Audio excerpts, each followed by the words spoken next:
Perkenalkan, nama saya Noviana Siskayanti, NIM 201011134. Saya dari PKK 3 semester 5. Di sini saya akan menjelaskan Lumen Gentium yang berbicara mengenai konsep gereja. Gereja memadukan pergeseran dari memahami yang sangat institusionalistis, organisatoris untuk memahami yang dinamis dan organis. Gereja dipahami sebagai umat Allah, dan itu membuat cakrawala pemahaman akan esensi gereja semakin luas dan batas yang kelihatan. Karena jumlah juga unsur-unsur gereja dilihat dan diakui hadir di luar batas-batas itu.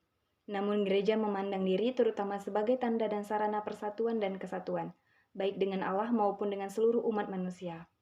Hal ini nantinya mendorong semangat ekumenis dengan gereja-gereja lain, bahkan dialog dan kerjasama dengan agama-agama lain, juga dengan kaum ateis.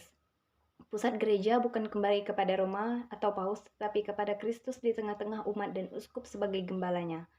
Maka, Lumen Gentium menegaskan teologi gereja setempat atau keuskupan ditekankan juga kesetaraan semua bagian umat Allah di dalam martabatnya.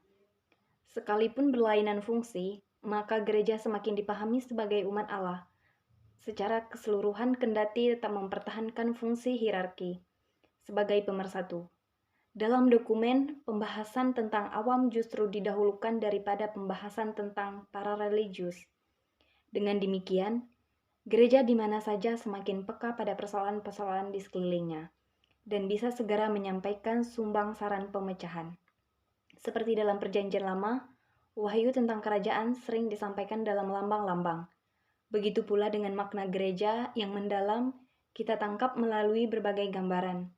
Adapun gereja itu kandang, dan satu-satunya pintu yang harus dilalui ialah Kristus, gereja juga kawanan, yang seperti dulu telah difirmankan akan digembalakan oleh Allah.